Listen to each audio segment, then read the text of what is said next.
Yet by the same token, voodoo also is greatly misunderstood. As in the Brazilian cults, those who practice voodoo are descended from West African peoples. Voodoo is particularly associated with Haitians and the Creoles of New Orleans. It is a hybrid of traditional African religious experience and Roman Catholic practices. When the Africans came here, especially most of them came through the port of New Orleans and Charleston, South Carolina. Now those who came through New Orleans and Charleston, South Carolina came directly from Africa. All the others came from the islands. They had been indoctrinated or broken in the islands or in the Caribbean, the West Indies. But those coming in from Charleston, those coming in from New Orleans, came directly from Africa. That is the reason you have in South Carolina and New Orleans, around that part, many, many traces of the indigenous African religion of Voodoo. Voodoo is the worship of traditional African divinities from the ancient Fon people who were born in the kingdom of Dahomey, which is now known as Benin. And their system developed in Haiti as Haitian Voodoo. There are some small derivatives of individual practices of Voodoo that landed in the southern part of the United States by virtue of the slave trade through two major cities. One is New Orleans and the other one is Virginia. But they did not develop the religion, as it were. It stayed more on an individualized ritual level, or where people would do individual things that were part of the religion. But the divinities, in terms of how they're worshipped in Haiti, did not travel to this land to stay for long. In Haitian voodoo, the controlling principle is the loi, a class of spirits, manifestations, spiritual powers, and presences. The relationship between the devotees and the loi is performative, dramatic, and magical, just as it was in the cult of the ancestors in Africa.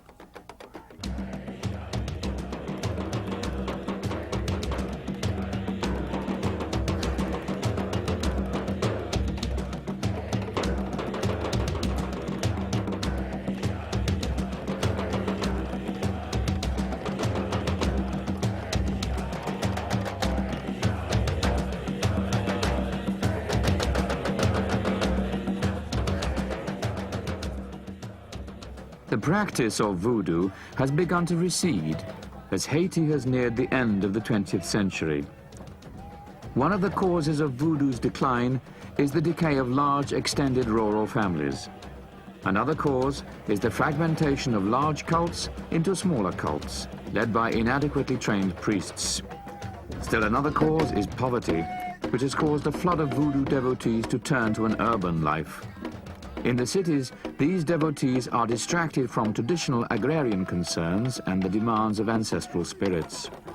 Nevertheless, the voodoo cult is still a vigorous belief system throughout the Caribbean basin and parts of North America.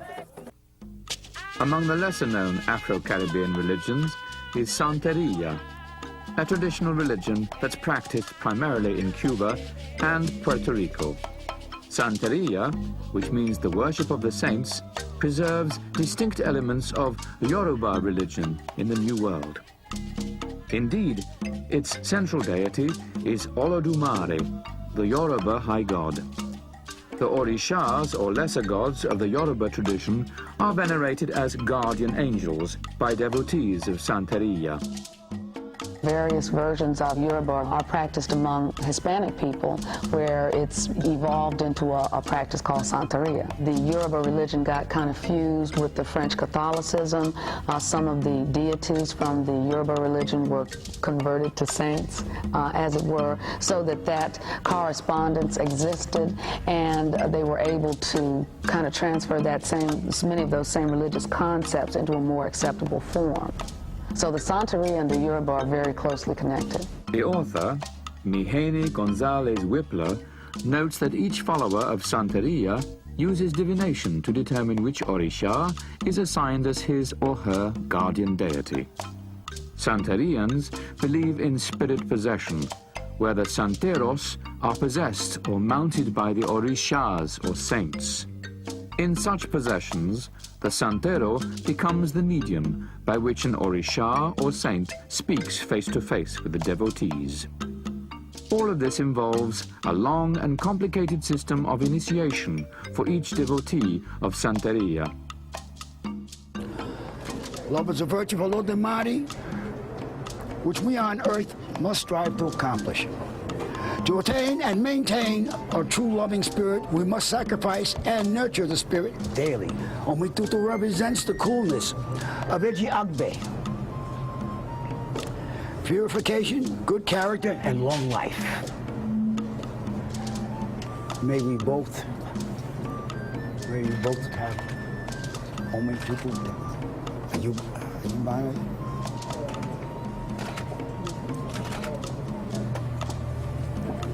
Aceh, tu buat. Aceh. Mumti. Okay. Before we go out, may you kiss the bride.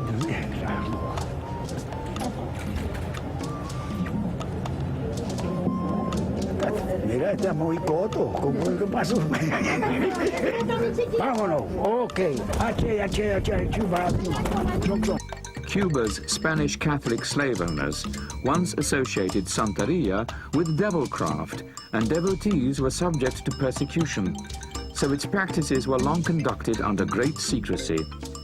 Like voodoo, Santeria is still shrouded in secrecy, and also like voodoo, outsiders regard Santeria as exotic and diabolical. Santeria is viewed suspiciously, particularly because sacrifice has a central role in its rituals, and blood sacrifice may well be practiced when the spiritual stakes are high. Neo-traditional African cults are not as prevalent in the United States as they are in the South Atlantic Basin. The study of African American religion in the United States tends to be tied to the cultural ascendancy of African American Protestantism, as opposed to African American Catholicism, African American Islam, and African neo-traditional cults.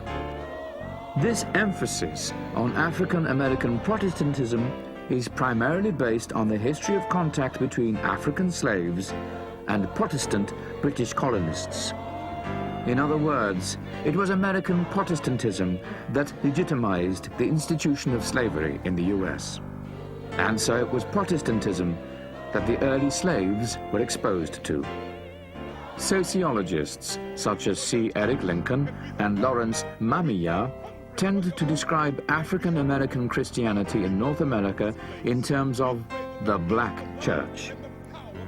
Sociologically, the black churches are said to be constituted by any black Christian person if he or she is a member of a black congregation. The black churches, thus defined, are the 7 major, independent, historic and totally black-controlled denominations, and together they claim some 80% of black church memberships at the end of the 20th century. Certainly one thing we would have to say that has carried over from the traditional African religions and is present throughout all of African American culture and in the religion too is the music. You know, the music, the singing, the gospels, the gospel music, the spirituals,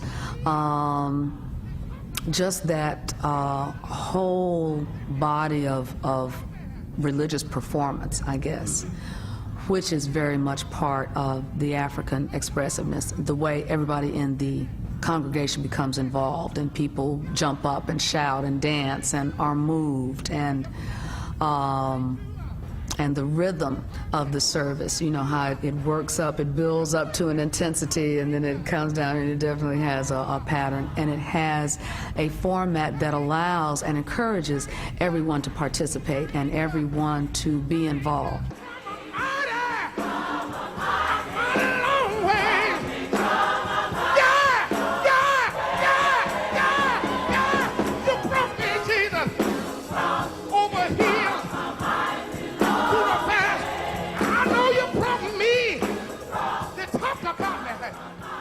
While African American churches are identified with Protestant denominations,